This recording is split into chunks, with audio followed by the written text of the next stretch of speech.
One. Good morning. Today we're going to speak with Reisy Stern. Reisy is one of our trainees in family therapy, but she's also a very accomplished worker in sensory experience and is a fully trained trainer in emotional first aid. And today, Reisy is going to help us to learn how we can use emotional first aid during this period on ourselves. And then once we know how to do it ourselves, we learn how to do it with our clients. Reisy, do you want to just introduce yourself for a moment? Yes. So I'm a trainee in the program of the Family Institute. I also have a private practice as a marriage and family counselor accredited from Yanar. And I'm also working with trauma for quite a few years from somatic experiencing accredited, and I work with ITI Israel for motion aid. ITI is the International Trauma Institute, which is the institute founded and led by Gina Ross.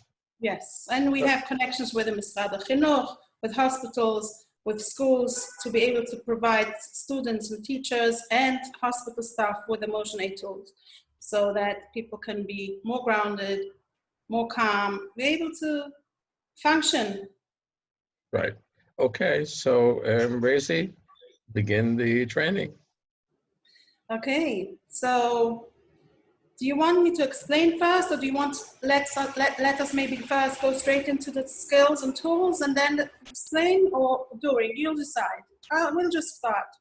Experience comes before blah, blah. Okay, great. So we want our body to be very grounded.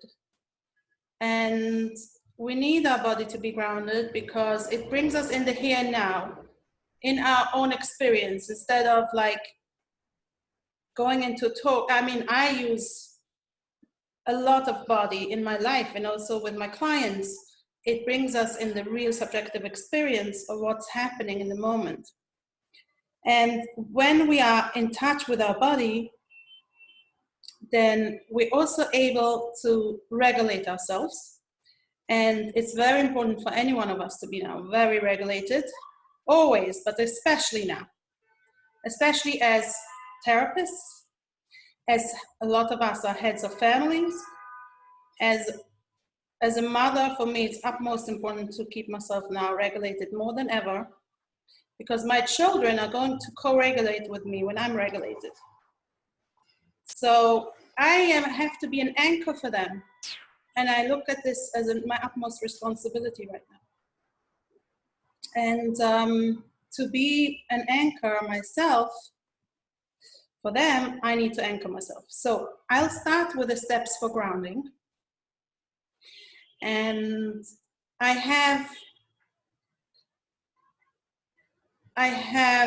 let's start with 3 steps of grounding that are the most accurate, most, I think, appropriate and easy to do. Good. So the first one would be, I'll pick up the camera a little bit, you should see. The first one would be the butterfly hug. So we do 25 times the butterfly hug. Okay. Which we take from EMDR. It's a bilateral movement. It connects the 2 sides of the brain. Now, I added on something else that besides just going right and left, I try to touch these muscles while I'm doing it as if I'm hugging myself. Mm-hmm. Okay, so it's very important. These muscles also help for containment, for self-containment. So let's count.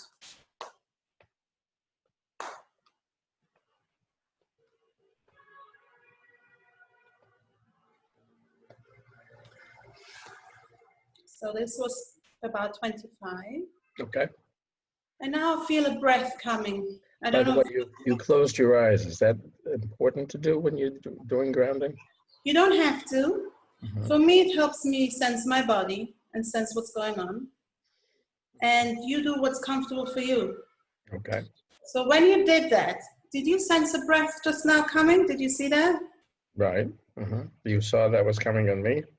Yeah, Oh, I saw okay. it, I felt it, and then I saw it on you. Good. Okay. Did you feel it? Yeah. Tell me what you mean by a breath coming. So there's a release, there's a discharge. That means that you're starting to feel a bit more centered, and that our bodies are starting to regulate a little bit. It's an organic breath that comes. Our body knows what to do. Our body has all the capability to heal. We all are a little stressed now, and a lot of the time, the more I see and learn, I see that most people are stressed all the time.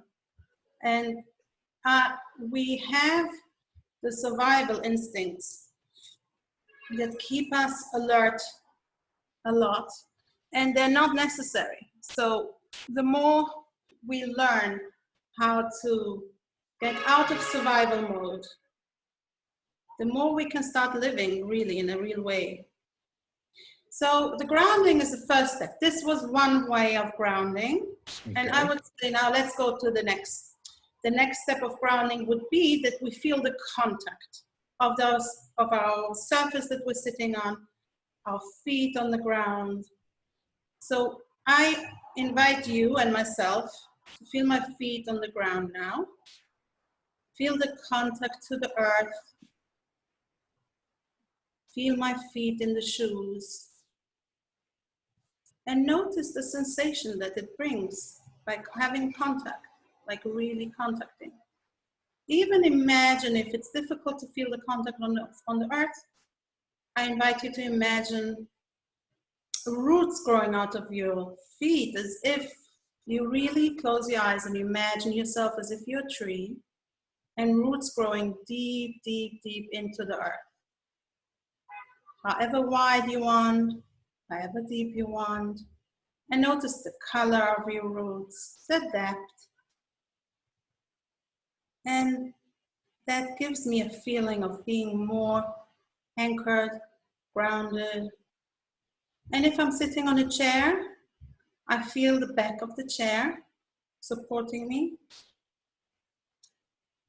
which feels like tmicha, like support. Something is holding me. I can let go. My body gets the message. I can let go. It's okay. I don't have to be scared. Mm-hmm. And if you're laying down, if any one of you watching this is laying down, you feel the surface of the mattress, of the surface you're laying on. And just notice the contact. Notice something is holding me.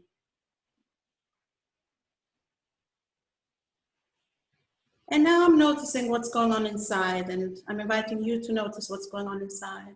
Mm-hmm. Do you feel a little more softness or something? What are you noticing? Right. In other words, by paying attention to that, it feels much more safe. Much more safe. And where exactly in your body do you feel that? Where I'm sitting. Mm-hmm. Great. So that's grounding step 2. Mm-hmm. Now, grounding step 3 would be, first of all, counting, which is not really grounding, but we put it into the grounding exercises. Orienting ourselves in the room. You'll do it in your room, I'll do it in my room. And noticing, let's say, 10 things in the same color, or 10 objects in the same color, or let's say, choose a color. What color would you choose? I'm going to choose yellow. Yellow. So notice 10 yellow things in your room. And look around really in your room and find them.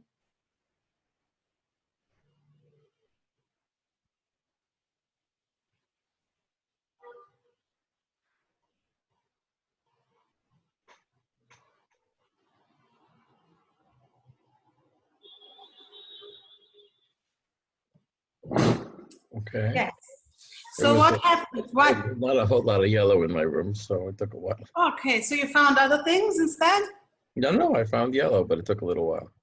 No problem. So what we did now is actually we engaged the neocortex, the prefrontal cortex exactly, because when we orient ourselves, we gain access to the cortex, which helps us also have a bit more control over what's going on in our body. Mm-hmm. And we're counting, so counting has to involve cortex. Yes. But it's a simple kind of language, isn't it? Like numbers go around meanings of words.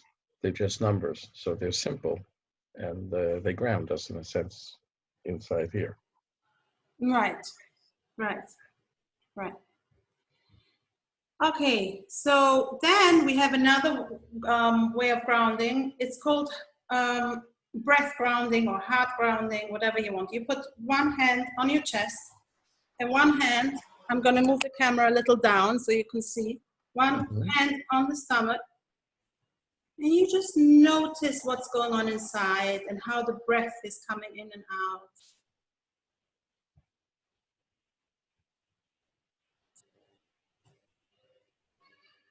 So the breath is going to connect us to our nervous system, and the oxygen is going to make us feel calm.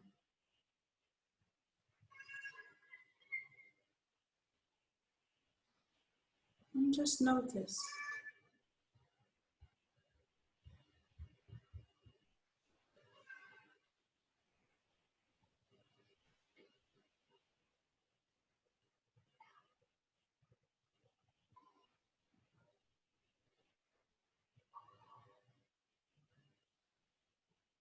And become aware of what's happening in your body, between the two hands, under your hands, the warmth of your hands.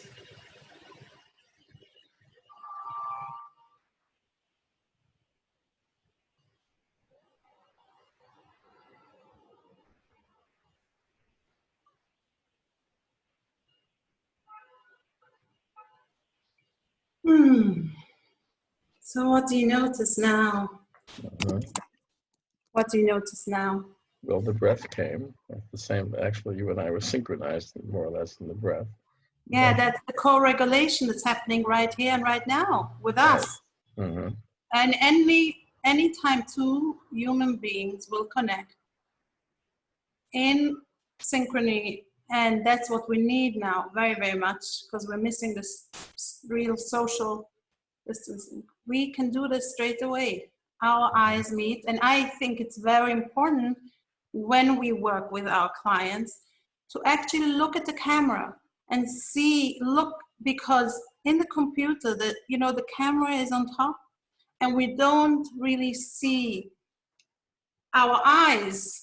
We see, most people, like when I look at you, you can't see my eyes now because I'm looking at the camera, at the screen. Right. But when I look into the camera, you can see my eyes. Right, and if I look, you can see mine, right. That's very important. And the tone of the voice is very important at this time, because we don't have our whole body to be there present. So the tone of our voice is very important to attune to each other. So these are 4 ways of grounding, and grounding is the beginning. If you're not grounded, you can't go on to the rest of the steps. So people need grounding. You can start, now I'm going to go into 5 more steps of regulation. You can start with them straight away unless you feel very stressed. You have to check yourself. If you have, let's say you start, you want to ground yourself, you want to regulate, you check. From 0 to 10, on the scale from 0 to 10, where is my stress right now? On which level? So most people will say 7, 8, 6, so you need to help them ground first. If, like right now, after grounding, my stress level now, I would say is around 4. What would you say? Also 4. And I said it before you said it. Really? Good. So that means also that there's something synchronizing, co-regulating right now going on. Right. The resonance. So, okay, so we have a 4. if you would say 7, I would say we have to still ground. At 7 and above, you have to ground. In other words, Under grounding, 7, you can just keep going until you get the result. You don't have to do it once. You don't have to use only one method. You just keep grounding until you're grounded. you can do that. Yes, definitely. You can also continue with one method all the time. You can choose any one of the ones you like. Right. I like to do all of them. It's just nice. Right. I think that our trainees might find that it depends on what the gate is to grounding. Different people have different sensory pathways that work for them more easily. For example, by looking around, you're accessing vision. And by the grounding with the feet, you're accessing really touch. And here you're accessing proprioception because something is moving in your body. And those are, we're not using smell. We're using sound to some extent. We're not using smell and we're not using taste in these grounding exercises. Smell might be something worth thinking about, but different people will find that a different access works better for them. That's part of what they do in NLP. And so, and some of this is derivative from the same, it's all derivative from hypnosis, but in the specific ways. And so you may find it's important for a client, for a trainee to remember that what works for me might not be what works for my client. So, you may say that, oh, this works just great for me, but it's the feet that work well for the client. So you have to sort of fiddle with it until you find the one that works best for them. And every client will be a little different. That's why it's good that there are more than one way. True. And it's also that some clients are so traumatized that any of it will be very difficult to do. They just want to talk and talk and talk, and they do not want to do any of this. And it takes a lot of time and practice for them to slowly feel safe enough to go into the body. Well, I actually have a kit here that you can use really everything in your room that you have, but I have a kit here. Ricky Bernstein sells them at Sense Yourself kit, and it has all the senses inside. Oh. Hearing, touch, sight, smell, taste, movement, and then with those clients that are more difficult to go into the body, I use that. Or you can use anything in your room and what the client has in your room, because now we are on screen. Right. So I would tell my client, just take any object, like a pen. But most people have a pen right next to them. And feel, notice the surface and notice here it's more rough, here it's more smooth. That also straight away brings us into the senses. And you invite them to look around in their room and give you, that's also nice. You give you a tour in their room, because they can be the eyes for you, what you can't see. And you can also invite them to see things in your room. Mm-hmm. But what I was just going to add is that the most important tool is yourself. In other words, when somebody is at an 8 and stays there at 10s, what tends to happen is a synchrony that's not good, which is that the therapist starts to feel 8. And that may happen, that's sort of natural, but then the therapist, as he brings himself down from 8, then he can bring the client down as well. So that the main thing you want to pay attention to when you're with somebody who's freaking out is that you don't stay freaking out. It might start to freak out, but you take care of yourself, and that's how you can then do the synchrony with the client. Yes, that's why I say that therapists have to make sure to be very grounded and have these tools. And before they start any session, ground themselves. I've had times in my life that as a therapist, I was going through a lot of stress at that particular time, but I had to be grounded and functioning and regulated when I started the session. Right. So we say to a therapist, this is your role. Your client needs somebody who's less freaking out than they are, but these are tools to get there, tools to use it. Somebody who knows meditation will use meditation. This is like a shortcut to it. and something that allows the therapist to be more certain of themselves. And that makes the client less less dangerous to the therapist. Yes. Mm-hmm. And yes, and if we feel safe, our clients can feel safe also. Right, right. And the only way they can learn anything and take in anything is when they feel safe. Right. It reminds me of the notion of emotional contagion, which was first raised by Harry Stack Sullivan when he was describing mothers and anxious babies. And he said, guess who's anxious first? And, we would say, and guess who can lower the anxiety? He didn't have any good ways of doing that. But there's nothing worse for a mother than to feel that she's making her baby anxious. That makes her more anxious, and then just gets into a terrible spiral. So one thing about therapists is that they feel awful if they feel that they're sort of, ramping things up instead of ramping things down. And so these grounding exercises give a therapist security that they know how to ramp things down, first of all, for themselves. If you do it for yourself, your client will go with you. Mm-hmm. Yes. Okay, so now we're going to the second step, which is discharging. Discharging is in emotion aid and also in somatic experiencing the most important tool. We discharge through yawning, sweating, burping, gurgling in the stomach,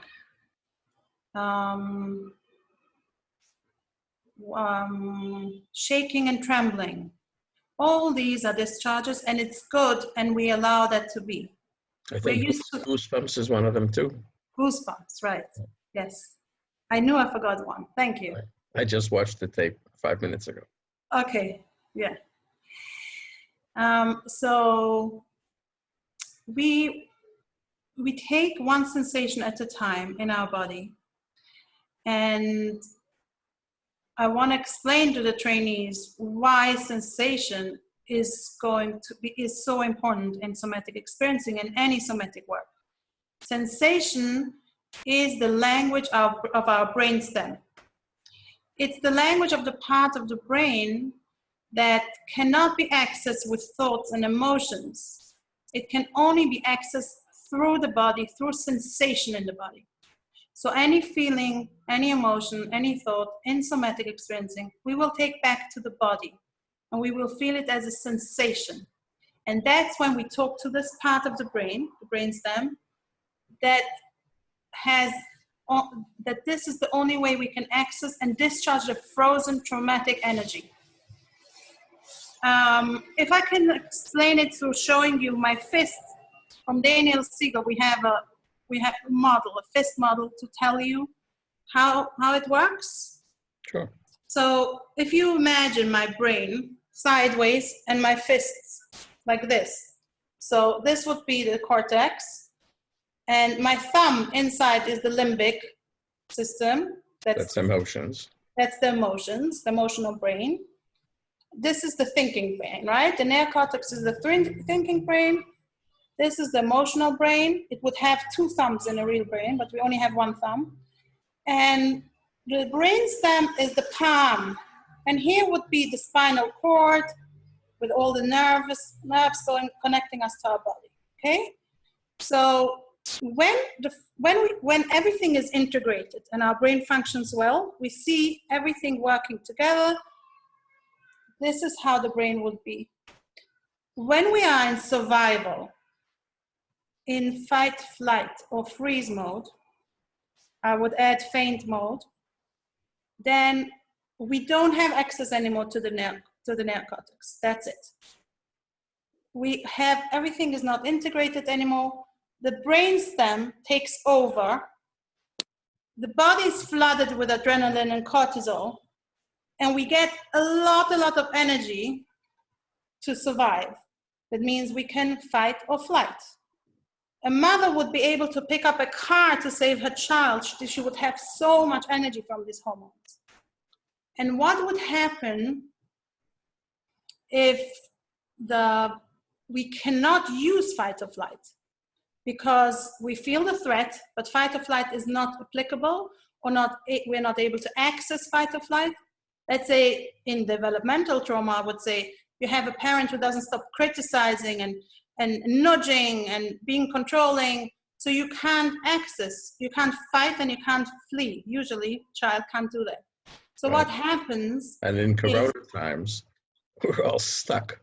That's what I want to say.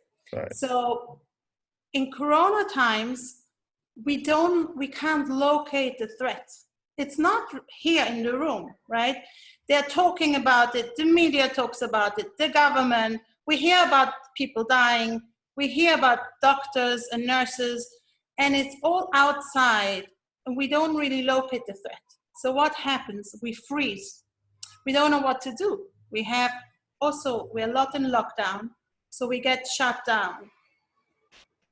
And when we have frozen energy, it's not like fight or flight. We can't really discharge it as easily, but in the end, if we will have time in the end of this whole emotional aid exercises, I will give an exercise from Peter Levine, how to get out of shutdown. But that is not connected now to our exercises here. But I just wanted to give... For fight or flight, here we have this brain here. If you can fight, then you can access your muscles, so it integrates. If you can flee, it accesses your muscles, and you need to know where to go, so there's an integration to it. But when you can't, then it's disintegrating.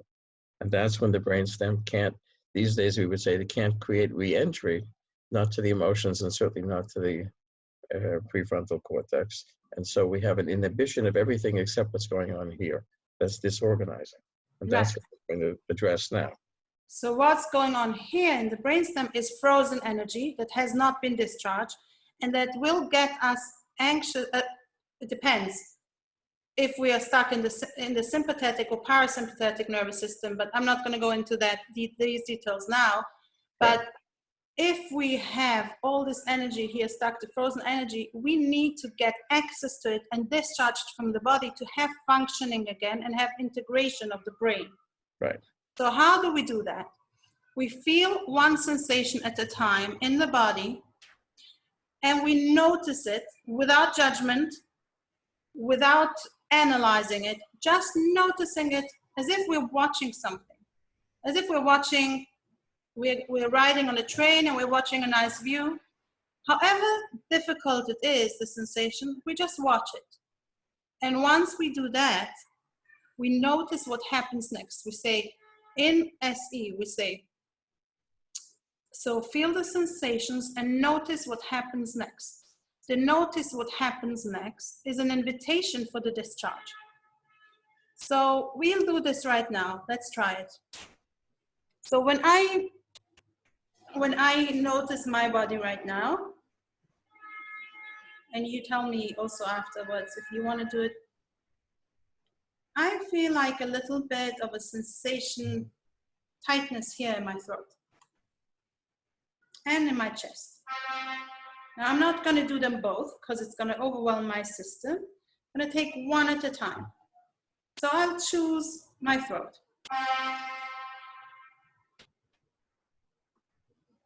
And I already discharged. Did you notice what happened?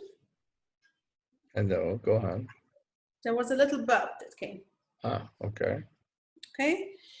So I'm sensing my body now. My throat feels more expanded, not restricted. So something has been lifted a little bit. That means I'm a little more regulated. Now, I can do this with anything that happens in my life. I can do it now in these times all the time. I can do it when something comes up. And it's like our body is a bit like a washing machine. Gina, my trainer, Gina Ross, she always says, our bodies are washing machine. Put in the dirty laundry, one at a time, wash it, go through it, and it'll come out clean. Do you notice any sensation in your body right now? I had something in the throat too. Interesting. Mm-hmm. And when you notice that, what happens next? it frees up. Great. Mhm. Okay. So now So, this, you see, what's terribly important here is that uh, a lot of times when people are freaking out, the fact that their body does something that they're not in charge of freaks them out more. They feel that they're losing control. And the key thing here is to say that you're not losing control. Your body has control, and you can watch it and see what control it has. In other words, the idea of tension that's being discharged means you trust your body. That's the idea of the washing machine. And you trust your body to be able to discharge. And so rather than saying, I'm losing control, you're saying, my body is regaining control. And when you're watching it, you have to admit that that's the prefrontal cortex. But it's the prefrontal cortex which is not busy doing anything. The idea of watching, it allows the prefrontal cortex to observe rather than feel that it needs to do something. yes. And so it changes the relationship to the body, but here you're giving this guy something to do, right? Something to do which is not doing, right? That's the idea of watching. So this guy can be paying attention to this without feeling that he has to do anything about it. He doesn't have to think about it, just watching it, and then something happens, and he says, "Good," instead of "Gewalt," and that's a 180-degree change. Yes, actually that part of the brain, which would be on our hand from the knuckles down here to the nails, is the prefrontal cortex, which helps us reflect. And when we reflect, the reflection helps integrate everything. Right. That's why mindfulness and being present is so important, because it helps us integrate all the parts of the brain. Right.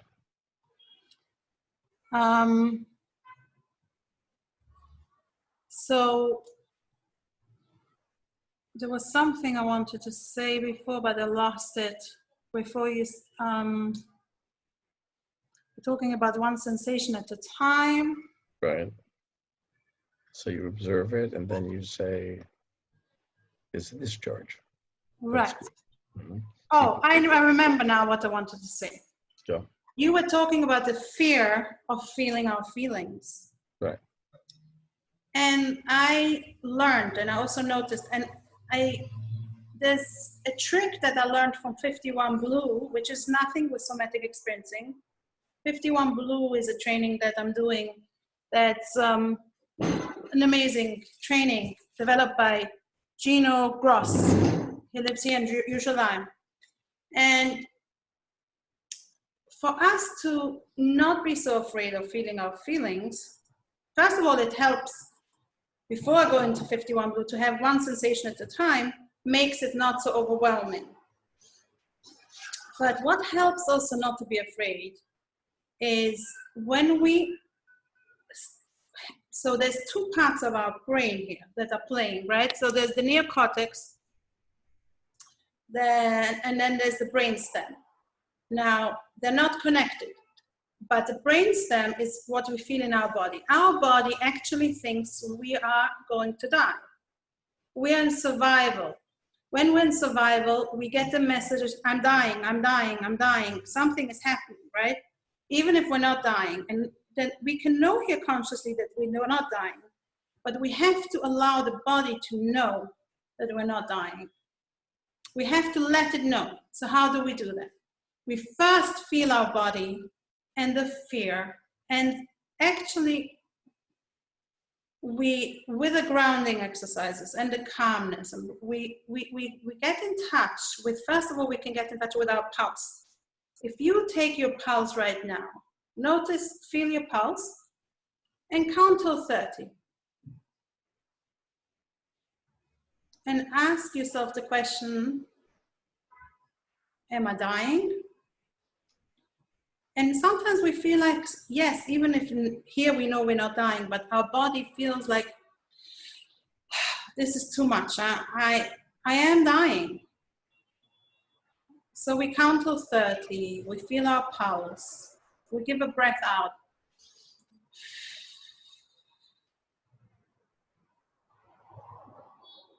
And we look around in the room. Is there a threat? Is really something happening? Should I call an ambulance? Dr. Flashman, do you need an ambulance? I think it'll be okay. You'll be okay? How do But, you know? You know it here. right. How does your body know? Well, your body knows because you're able to use your senses and your heart seems to be ticking okay. By the Right. way, for those of you who don't know, this is where you feel your pulse. Right, right there. That's the Yeah. place. And if you don't feel the pulse there, you can also try to feel it here. Not, And not advisable, because if you're stressed and you press there instead of feel the pulse, you'll make yourself faint. There's might yourself. you can make yourself faint. There's something called the Really? carotid body, which is sensitive, and when you press on it, it's right in where you would feel your pulse. If you press on it, by the way, if you're being attacked, then you can get to the other guy's carotid body and press on it, he'll faint. It's a useful thing to know, but it's better to stay away from that and just, feel the pulse there. Mm-hmm. That's good that I'm speaking to a doctor. I wouldn't have known. Wow. Okay. And so I'm feeling my pulse and I'm giving another breath out. And I'm feeling my breath going in and out also besides the pulse. So that makes me feel alive, right? Notice the breath going in and out. In and out. And I'm asking myself, am I really having a threat? No, I know I'm breathing. I know my pulse is going, so I'm not dying. So when we feel the fear of feeling our feelings, we also ask ourselves, am I going to die when I feel my feelings? Sometimes the feelings are so strong. The sensation feels so overwhelming that we say to ourselves, I can't do that. So we run away from our sensation, getting ourselves into more fear about the fear. So we fear feeling and we can't get in touch with them. So I would say we need to allow ourselves to know it's not dangerous to feel. When we feel, our heart might be pumping very fast, but we're not having a heart attack and we don't call an ambulance. We just need to actually allow our body to feel the sensation. And a miracle happens when we do. We discharge and we find ourselves in a very much calmer place. Right. And lots of people who are panicking and anxious, it is because they're so afraid to feel. And it's so easy to allow themselves to feel and allow yourself to embrace the anxiety, to embrace the panic instead of running away. Running away makes it worse. Right. We might remind ourselves that, Robert Keegan had this idea about the first 18 months of life, which in Piaget is the sensory motor period, that the I is inside the body. You feel that the body is bigger than you are. That's what I mean by sensory motor. There's no I. Things are washing over you. And then when we grow up a little bit, between 18 months and 2 years, it flips. It's the same two pieces, but now there's me, and my body is inside of me. It's part of me. There's an ego that includes the body. And in some ways, what we're doing is we're saying when you're freaking out, we regress. We suddenly feel that the body is more than I am. There's nothing the I is over in the neocortex, and there's nothing I can do. It's bigger than I am. And when you observe it and you say it's doing what it's supposed to do, you're back on the saddle. And that's the miracle. That's part of the miracle, that from there, I can do things. But you have to make the I bigger than the body, so it includes the body. Here's my brainstem, and here's my limbic system, but I'm over here. It's mine. Who's that? Who said that? I didn't get the name in the beginning. Robert Keegan. He wrote a book called something about the self, the evolving self. The evolving self? Sounds Right. interesting. You have it right there. I might. I should.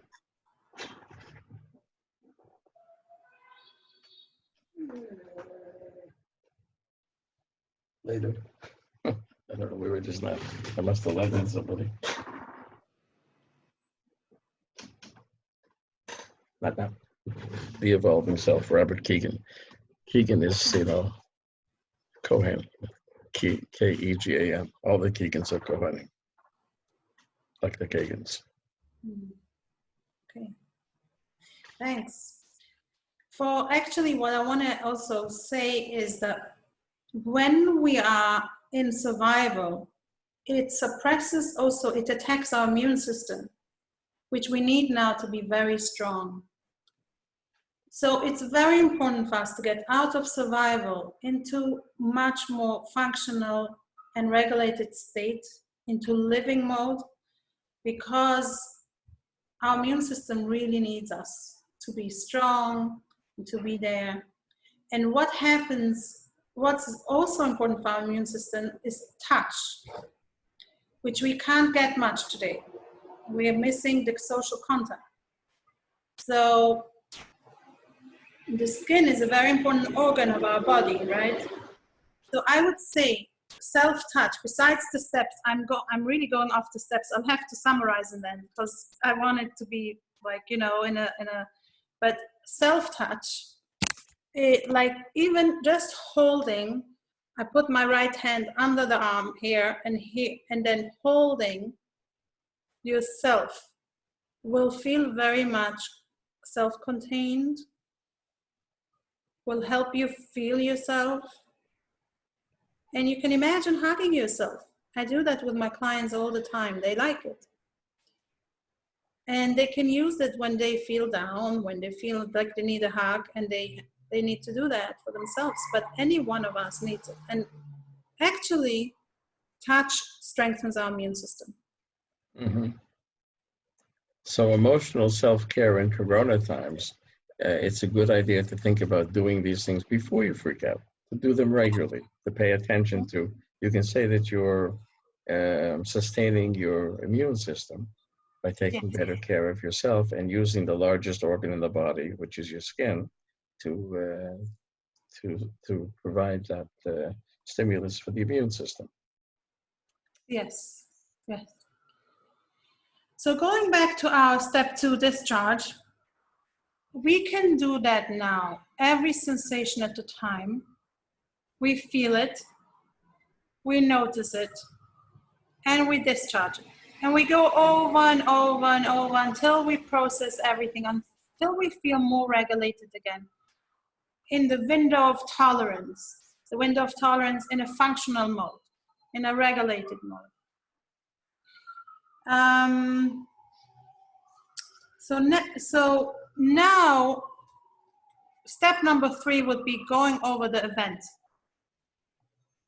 Going over the event means you think of any event that's stressful, that you want to heal yourself from, that you want to get out of your system. You're upset about something someone said to you last week, okay, or yesterday.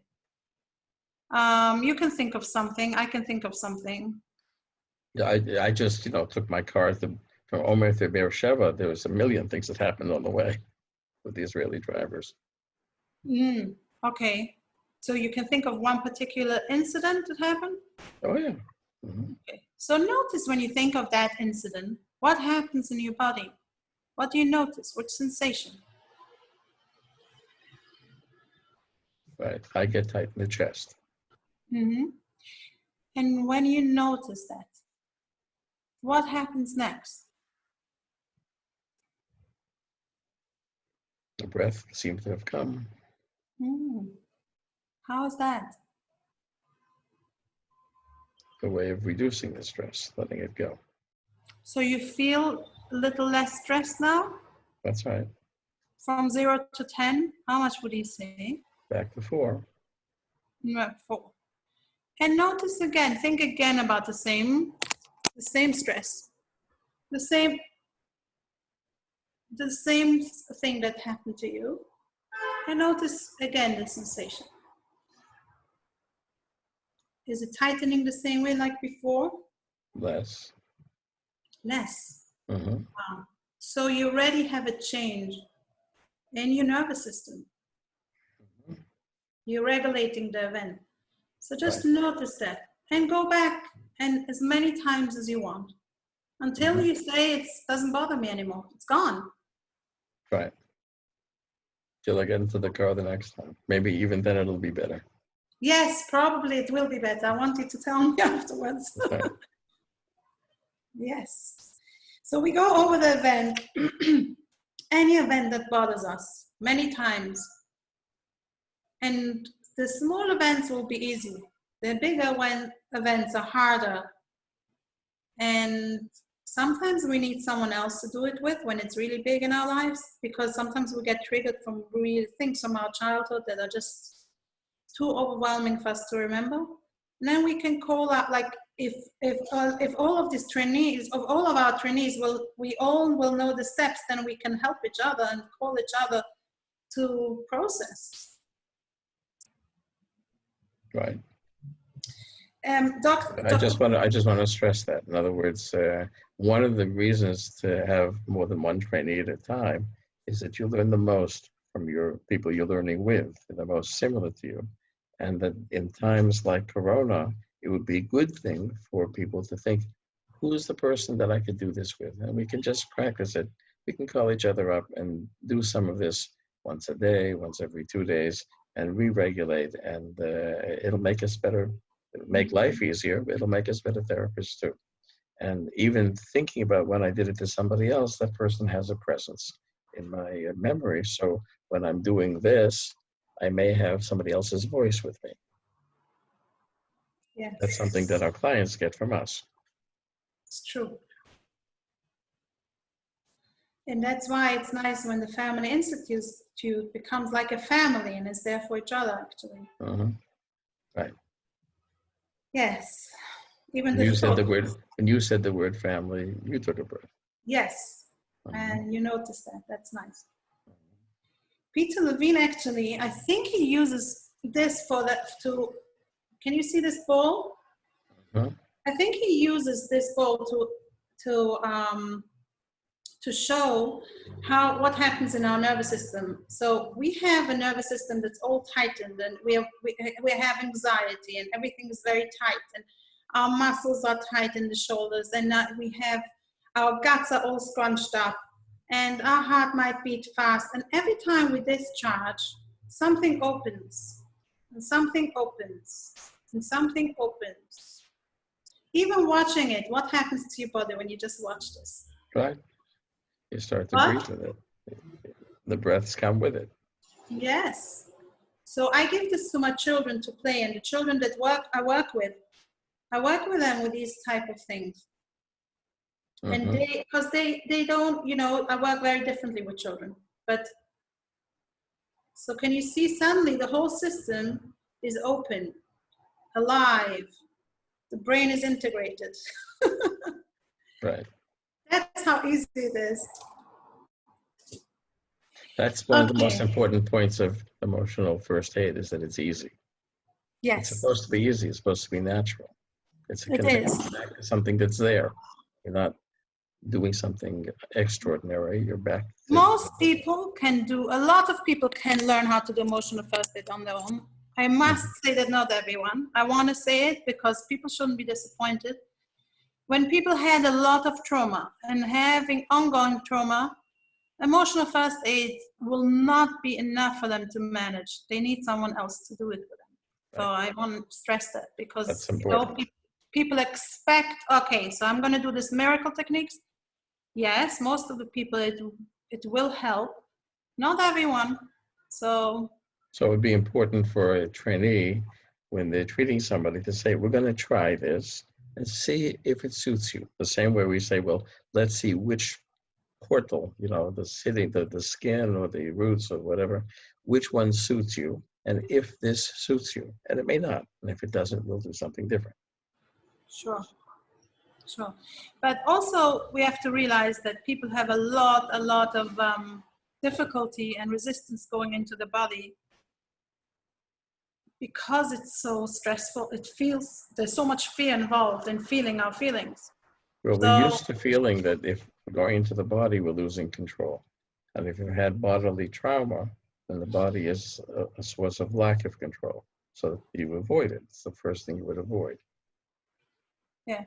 And actually the opposite is true. The more we are in touch with our body, the more control we have of our lives again. Right. But we have to get around the avoidance. And Right. that usually needs somebody else. Mm-hmm.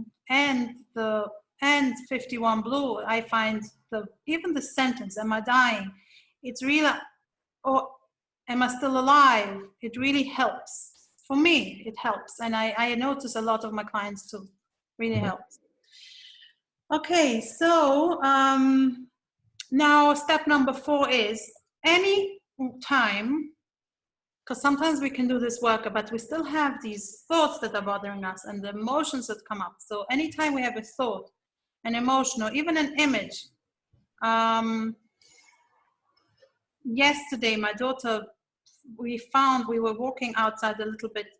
We are very lucky that outside 100 meters from my house, we have the park.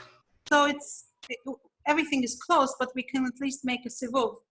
And we saw bones from a cat, and she couldn't get that image out of her brain. Bones of a cat, so like a dead cat bone. So she kept on thinking about it. So I just told her, let's see where in your body you feel it when you see that image. The same we can do with emotions and thoughts. When we have that emotion, when we see that image, notice where you feel it in your body, like we did before. And actually she felt where it is in her body, and she was able to let go of that image. It didn't bother her anymore. The same thing is so I have a thought now. I'm very upset about something that happened. Something happened in Beit Shemesh that really is occupying my mind. I'm not going to go into details, but a tragic story of someone I know very well. So there's an emotion coming up. You can see it in your face. You're all tensed up. Yeah. Mm-hmm. So there's an emotion. There's also thoughts. A lot of thoughts. So I will take one emotion at a time. I'm feeling pain. So where do I notice the pain in my body? Here. And my body is quite used to discharging. So I'll straight away go into discharge. It doesn't happen to everyone so quick, but just my body is doing that all the time. So we can teach our nervous system to discharge easily, like we are meant to be doing naturally, like our body was built to be doing, but we dislearned that. Okay, so this was step number 4, thank you. Okay. Step number 5 is resources. Resources, we all have resources. So now I want to talk about resources. We have inner resources and outer resources. I will ask my clients to make a list of resources. In one of the first sessions that I meet them, not the first one, an inventory of resources. And they go home and they write a list. And the inner resources are resources that we feel that we have ourselves as our own person, our strengths and our beliefs and our personality traits that are strong. Mm-hmm. Artistic talents would go in there. What? Artistic talents would go in there. Yes, definitely. Dancing, music. Definitely. Dancing, music, faith, writing, like if I'm able to write. Determination, lots of these things. And then also we have the outer resources, things that make us happy. Listening to music, which music, reading a book, writing a journal, writing a book, writing articles, watching something. Humor, yes. Humor might be an inner resource already. Maybe. What do you think? I'm not sure. It depends if it's coming on Facebook or from inside of you. Oh, right. True. Praying, dancing, the beach, which we can't go to now, but we can have an image of the beach, nature, reading, whatever it is. So we have a list of resources. And as from people, we have the biggest resource, that's Hashem, that's all the time with us. And that is, and like, I yesterday said to a friend, we're so lucky. People who don't believe, they have nothing to hold on to right now. They don't understand, there's no reasoning to what's happening. We all have like, we're all used to having control of our environment, schedule, structure, plans for vacation. We also are definitely, we know that when we're sick, we have antibiotics, right? Nobody's going to die just from being sick. Most of the people won't die unless they have cancer, chas v'shalom, or something very, very big. And here we have something that we never had. We have something that's out of our control. We have a virus that hasn't been, that nobody knows what to do about it. Also those that pretend that they know. It's just something unknown, not in our control. Now, if we don't have faith, when we always know, even before Corona, that we are really not in control. We just had an illusion of control. Now we have to realize that the illusion is gone, but really we have HaKadosh Baruch Hu, we have our faith, so we know He has a plan. And when we know that, where do we feel that in our body? Any resource, where do we feel it in our body? If it's not HaKadosh Baruch Hu, that's your biggest resource, then what else? Then it's something else. Relationships. Right. Relationships. Relationships is very important. Uh-huh.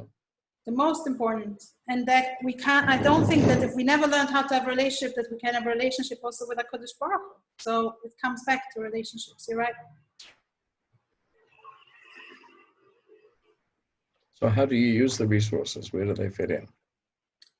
So any resource, you take it. So just, do you want to bring one and we'll do it together?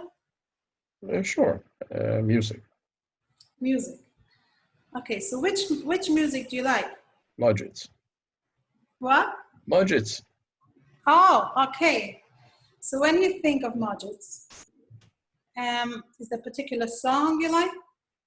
Mizmor David. Oh, beautiful.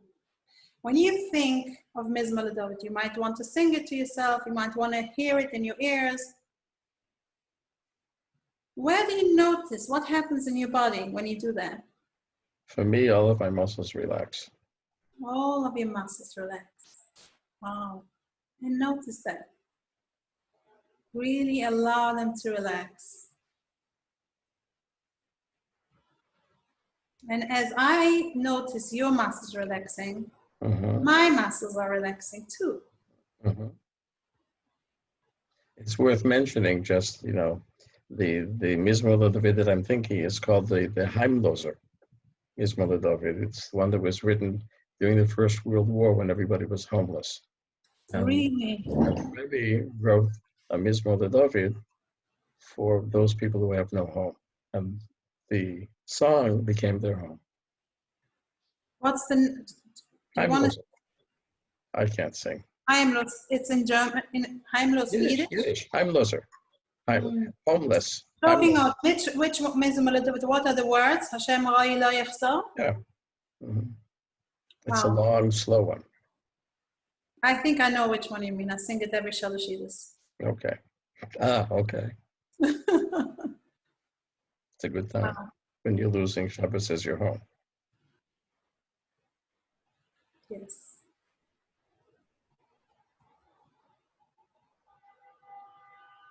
Okay. So now how do we? So now I just did this, and so how does this fit into the rest of it? We have this resource. When you have resources, no matter what happens, you can always go back to them and notice in the body where it feels your muscles are more relaxed. You're able to be more in your window of tolerance. You're able to function better. You're able to have things happen to you. You get more resilient. And the more you do that, the more you have resources and ground them in your body, you're back into regulation. Right. Like you do with the unpleasant emotions, the unpleasant thoughts, the unpleasant sensations, unpleasant images. You do with the positive ones. So your system becomes stronger and stronger. Right. That's something that in the NLP was called anchoring. And there it was done more artificially, but here it's sort of more natural, which is that after you've gotten to yourself to the way of controlling things, then you can bring in the good things. The good things tend to be inhibited by this fight or flight and the loss of control. But once after you've got back into control, you bring in the resources. They'll come in naturally as part of the emotional first aid. But you have to go through something else first. In other words, you have to get to the point where you can let the resources in. Otherwise, you're just remembering them, out in the stratospheres, but they won't come in. You have to let them in.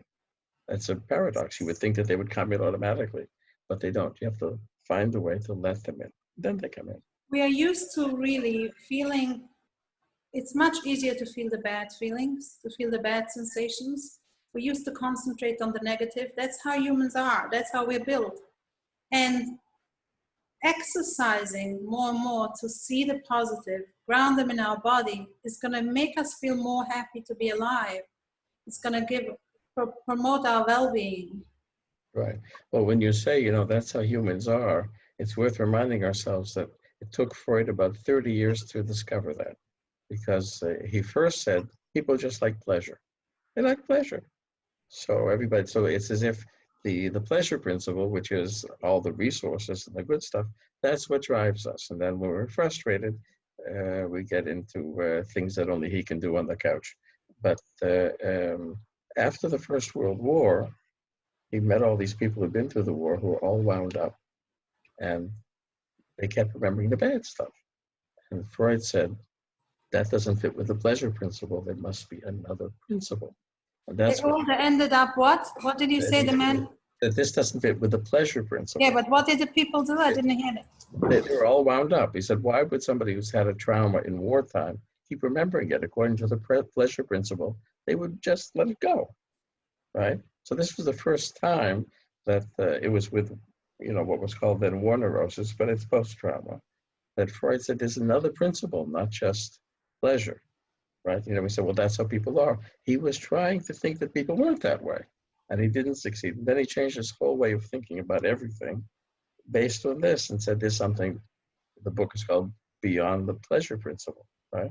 And the thing that's beyond the pleasure principle is the tendency for things to run in circles and not let things attach to each other, which pretty much, when you're thinking about here, it's just running in circles if it can't connect the here and here. And so now we understand that that's how people are. And the truth is that a lot of Freudians never forgave him for saying that. They wanted to go back to the pleasure principle. But it's more and more clear as we go along in years that this was an important insight that the Western world didn't want to know about. And Freud was over 60 when he allowed himself to see it. And he never forgot it. A lot of people after him said, that's just German, high talking, but really everything is pleasure. And then, after the Second World War, who could possibly believe that anymore? So when you say that's how people are, it's a paradox, but it's a struggle to recognize that there's more power to the circles here, and how to let them connect to the other things, including good stuff that we remember, is a process. We have to let it in. That's why it's so important for us to realize in psychotherapy that our body has so much more power than we ever knew. And neuroscience is showing it more and more and more. Somatic experiencing has been like Peter Levine has been looked at in the beginning as a pioneer of something like, he's a mystical or something. Nobody believed him. Today, we already, we already know. And when we have our body, we can access a whole different part of our brain. Real wisdom is being accessed when we integrate it. When I started the more I got into the world of somatic experiencing, I started many years ago. And when I first I had used it without learning it, and then when I started learning it, which was over 10 years ago, I realized more and more and more that I'm starting to see the beauty in the world. I wasn't aware of the beauty as much. I was able to see things positively. I was able to see the flowers around me, the trees around me, the sky, the blue sky. I was seeing it before, but in a different way. You weren't letting it in. Right. Uh-huh. So instead of just seeing the negative, first, with resourcing and with allowing discharging of the negative, I'm more and more able to see the positive first. Right. So just for our trainees, we want to stress that what we're talking about now is regulation, which is complex, which has things you can do, that has things you can learn, that has things that are natural if you let them happen. And once you get regulated, then you can go on to the intersubjective. But you're not free to do the intersubjective, which this regulates. You take chances when you go into the intersubjective. You're not free to do that until you're regulated enough. So this is the way to start, what then allows us to go on to the other parts of therapy. It's a different aspect of it. It doesn't take the place of everything. But if you say, well, if people have anxiety, what's going to help them? So you have to get regulated first. Then you can think about all the meanings of the anxiety. You know, because we will recall that Freud essentially started with the body. You know, he started with hypnosis. And he actually, this is how he did hypnosis. He said, I'm pressing on your forehead. He pressed on people's forehead, which is an interesting thing. Maybe it's another grounder, but, and he said, you know, the thoughts are going to come out of your ears, you know, it's very concrete. And then he was disappointed with it. So he essentially neutralized the body. People lay down, didn't see him, and just were free. And what he was interested in were the dreams, and dreams are disembodied. That we dream when our body is unable to move. That's when we have those thoughts, because we can't do anything about it. So it's like a detour around the body, and it worked for people who could do that, but it didn't work for people who couldn't do it. He thought it was 5% of the people that could do it, and the rest was stuck in their body with not much to do. And he said, I don't know, somebody else has to think of something else. I don't know what to do with them. So this is part of, you know, a completion of the picture. It's not replacing the picture of meanings, but it's the platform that allows us then to work with meanings.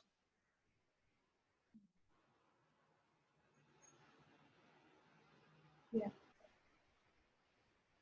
So now, if you want, we can either summarize the steps, or I can also give you the exercise that Peter Levine gives for getting out of freeze. Both. Start the exercise and then give a summary. There's a summary is important to pull it all together. Do you have enough time? Yeah. Okay. Yeah, we're good. Okay. So Peter Levine is saying that Corona is putting us in a freeze, and to get out of the freeze, he has one exercise. He calls it the VOO exercise. What's the word?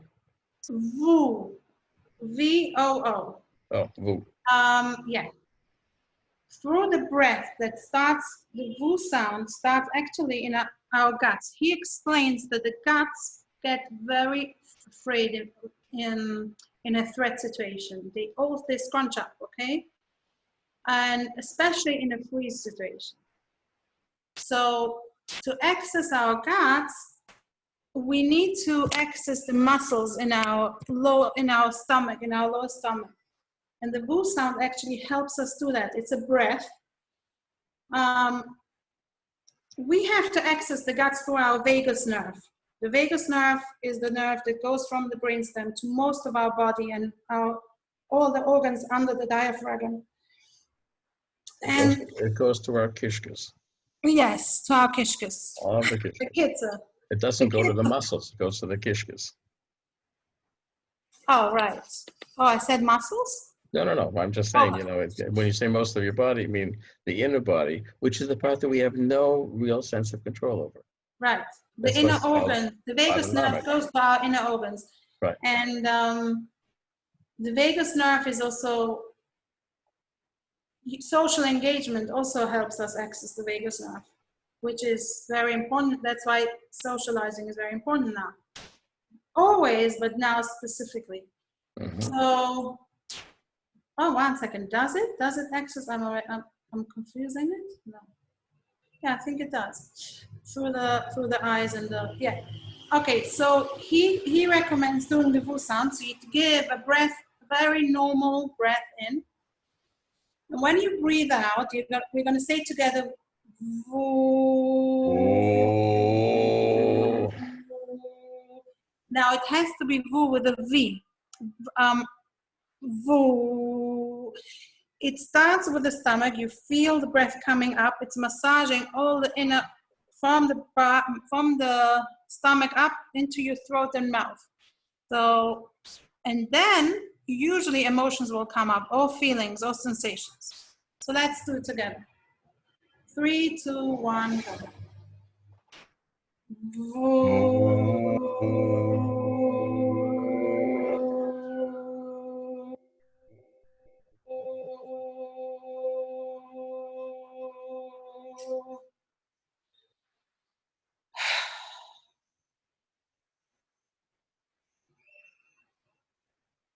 What I'm noticing is a little bit of activation coming up.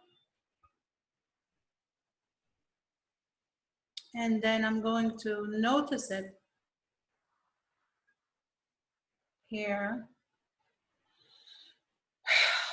and discharge. In other words, the VU is a way of bringing up the activation. The need It's for this. Taking us out of freeze, because in freeze we don't feel activation, we feel the opposite.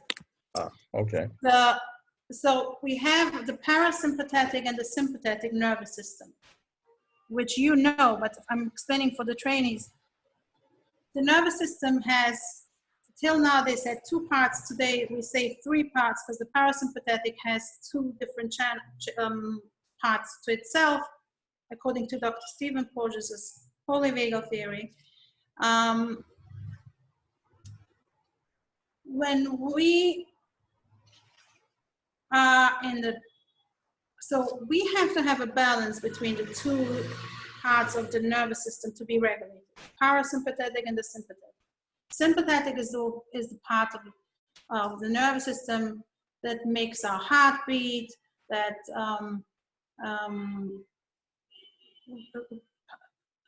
the breath is responsible for our breath, right? And you know better than me. I don't want to make a mistake. I'm talking to a doctor, my goodness. Well, they're both in all places, but they balance each other. Okay. For example, the sympathetic system makes your heart go fast. Right. Parasympathetic makes it go slow. Slows it down. When you are in overactivation of sympathetic over-arousal, overactivation, your heart beats faster. You're in fight and flight. That's right. You can feel your guts all scrunched up. Then we have to use our tools that we just learned to regulate. And if we are in parasympathetic shutdown, we feel nothing at all. We don't, like in sympathetic, we would feel more anxiety, we would feel panic, short of breath. And in parasympathetic, we feel depressed, sluggish, we don't want to get up, we don't want to do anything. So the VU sound will help you get out of the parasympathetic state, out of the frozen state, into the sympathetic, into over-arousal and activation. And then you can discharge. You can't discharge straight from the freeze, straight from the parasympathetic shutdown. You can only discharge once you bring it up into the sympathetic nervous system and then discharge, one sensation at a time. Right. It's worth remembering, I just keep bringing this up, Freud, after all, was a neurologist. But the neurologist that he knew the motor system, knew the language system, and knew nothing really about the brainstem. That came later. In other words, the working out of the sympathetic and parasympathetic nervous system was very vague. And the truth is that It's very hard to work on the sympathetic and parasympathetic nervous system based on anatomy. And the tools that neurologists had in Freud's time were anatomy. And anatomy, you can figure out which part of the brain does this and which part of the brain does that. Or which part of the brain feels this and which part feels that. But you can't map in anatomy the sympathetic and parasympathetic. It's chemistry. And until we were able to evolve chemistry, it took a while for neurochemistry to come in. Now it's something that if Freud was alive today, he would be doing that research. He just didn't have the tools. So instead, he sort of tried to use the nervous system that was available at the time, which, was the prefrontal cortex, a little bit about the limbic system, and something about the language system, but nothing much about the sympathetic and parasympathetic. They couldn't map it, so you couldn't know it, so you couldn't do much with it. And that's part of what defined trying to go around it, or working with people who can go around it, rather than knowing how to deal with it. So we're in a different century. So just by lack of knowledge, of information about how the brain works, we didn't know how to actually access the right. One of the things about medicine is medicine likes what it knows, but it always exaggerates the importance of what it knows and underestimates the stuff that it doesn't know yet. So now we're completely. Do you know how Peter Levine actually figured it out?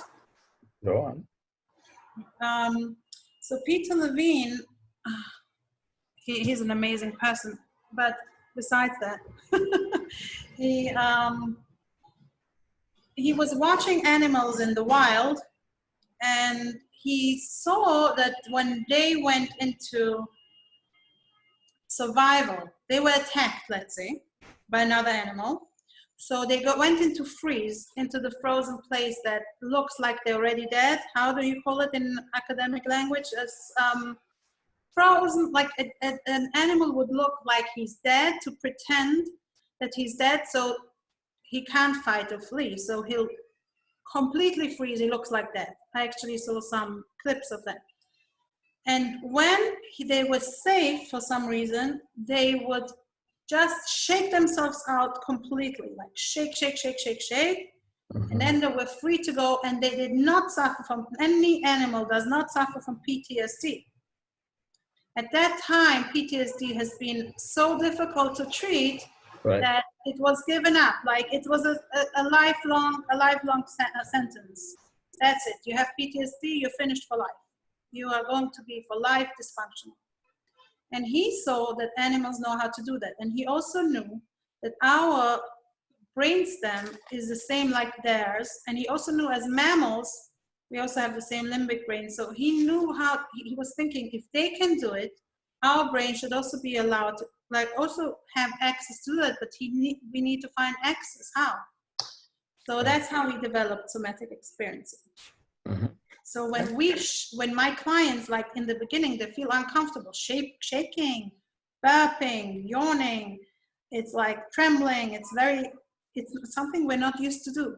Until we learn that it's actually part of our body, that we know how to do and we should do, and we invite ourselves and our clients to do that. Right. So then I remember after. Go ahead.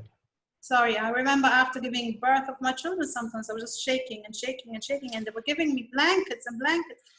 And today I realize, and I know that my body just needed to shake. Let me shake. Right. Right. So, when we say that man is a creature that speaks, that has language, so we often just think about the language and forget about the creature part of it. Right. Okay. So you want to give us a summary? Yes. Let's do the steps quickly through together in a summary. Okay. So we said step number 1, grounding. Grounding. Either the butterfly 25 times.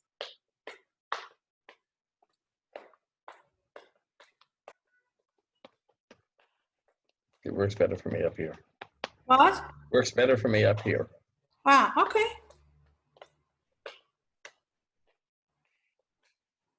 I didn't count, but let's say it's 25.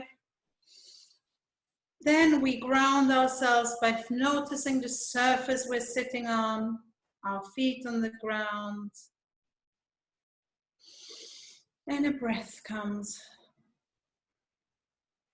And the contact, how that feels. If we're laying down, we also feel the surface.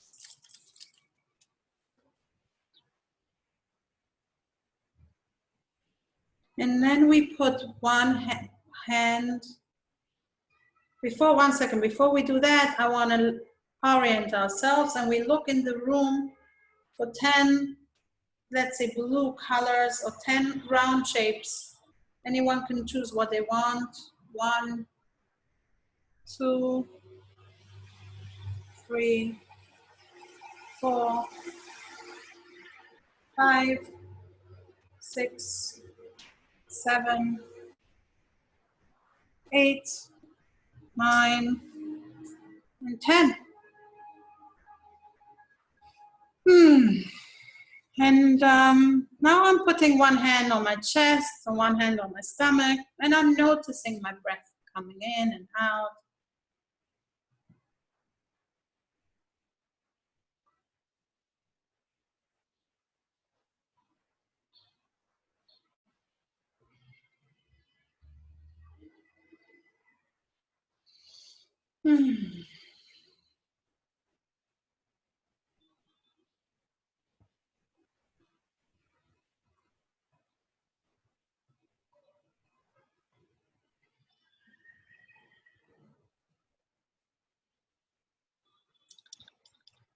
Okay, and now well, let's check from 0 to 10. How far are we? Are we from 0 to 7 still activated, like already down, or are we over 7? If we are over 7, we still can continue grounding. And if we're under 7, we're going to start with discharging, step 2. So let's say I think I'm now 2. Me too. Huh? Oh, interesting. Again, co-regulation, right? Mm-hmm. So we're doing discharge. So I'm thinking of an event, you think of a different event.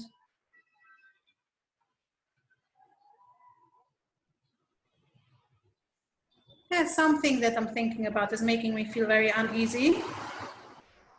I'm noticing here my chest. Where are you? Also. Also. Mm-hmm. Okay, so I'm noticing it, I'm sensing the sensation and see what happens next. And I remember not to judge it, not to analyze it, just to be with it. Allow it to be, embrace it. It's just there.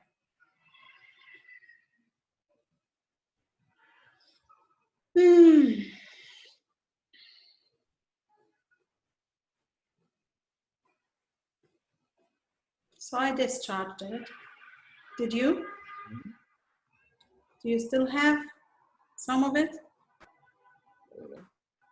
A little. It was Yeah. So I also have, mine is now lower down in my stomach. You have it where? Chest. Chest. In the chest. Okay, so notice it again and see what happens next.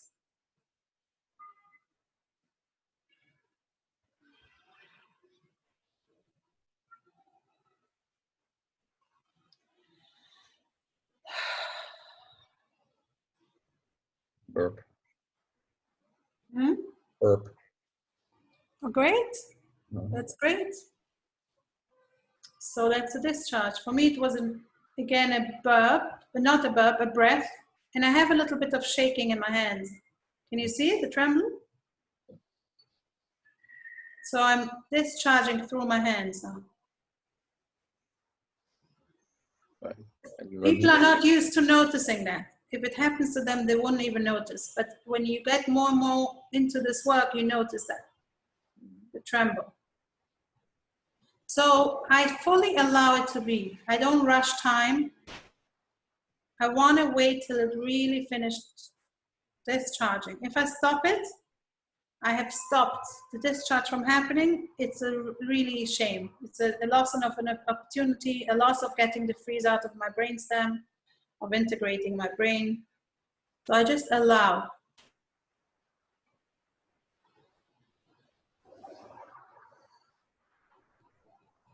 I have to wait till the discharge really finished. Might take time. Important for our trainees to remember. Hmm? Time goes by the time the therapist needs and the time that the client needs. No rush. Slowing down in somatic experiencing and in 51 Blue is key. Slowing down is key to getting in touch with our sensations, our body, ourselves, our feelings. And actually, we're all in a big slowdown. The whole world has slowed down, right? We're in a lockdown slowdown. So we have all the time, and we have all the time to do that. What? If people would talk about a little slowdown instead of a lockdown, that would be a good idea. Right. It actually has a lot of advantages, this lockdown. For me, I don't know. You can make advantages out of it. So I'm still discharging. So I'm giving myself the time. Unless you tell me that we need to stop and we should go through the next steps. I don't want to. No, that would be problematic training. Take your time.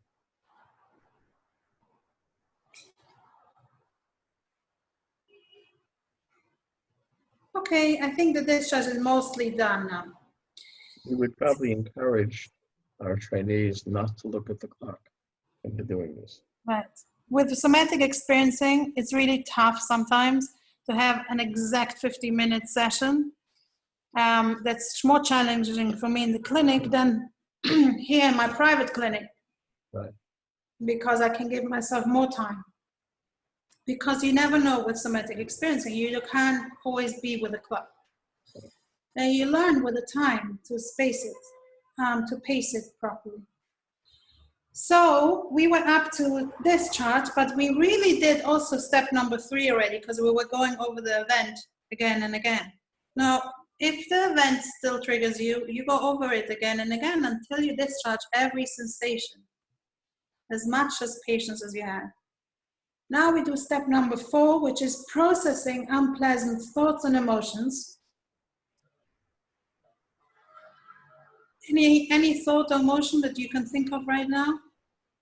Well, when the police block traffic for 45 minutes for no reason, the police blocked traffic for no reason for 45 minutes, so I was angry.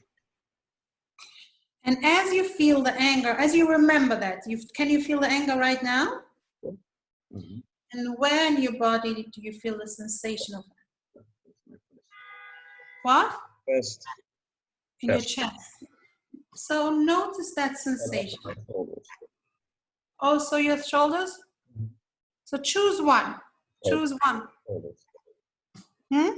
Shoulders. So notice your shoulders. Notice what is it? Tension? Right. Tension, right. Tension. Notice the tension and see what happens next. Just stay with it and see what happens next.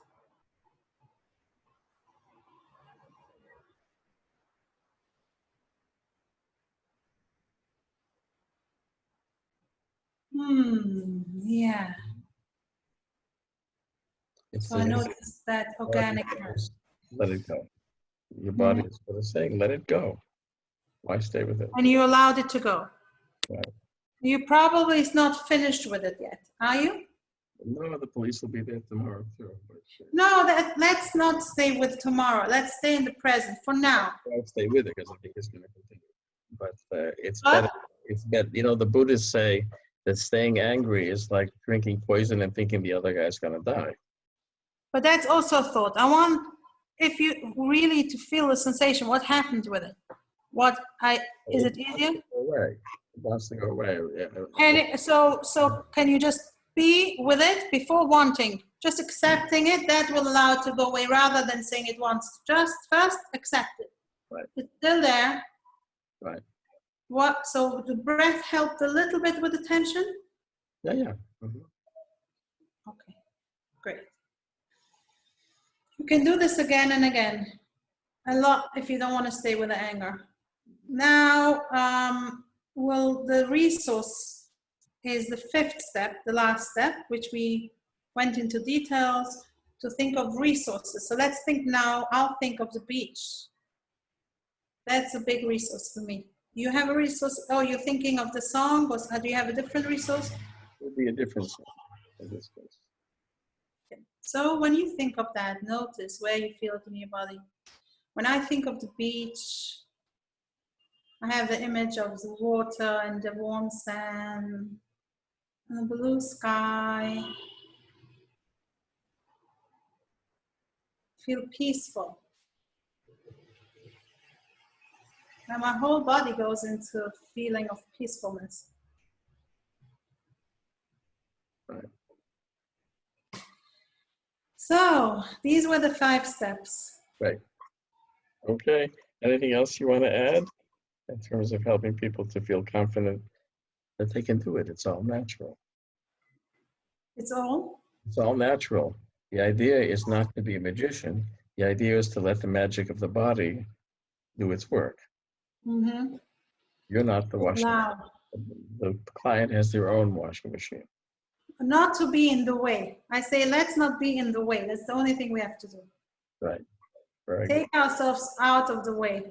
good. Mm-hmm. Our brain, our neocortex, we have to a little bit let out of the way, so that everything can integrate.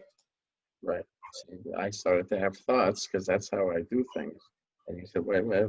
So we're encouraging our clients for this part of it to forget everything they've learned and learn this part of it. Just stay with the body. Afterwards, when things are regulated, the thoughts will come back. You won't lose them. And it's interesting, when I'm the most in touch with my body and the most calm, my most important thoughts really come. Like the real good thoughts, that's when they come. Right. And I don't have to think them. They come on their own. Right. And you really know that it's coming from a good anchored place. Right. That's when you're free from those cycles that inhibit your free thinking. Right. Okay, Reisy Stern, thank you very much. Thank you for this opportunity. It was lovely. Okay. Bye-bye.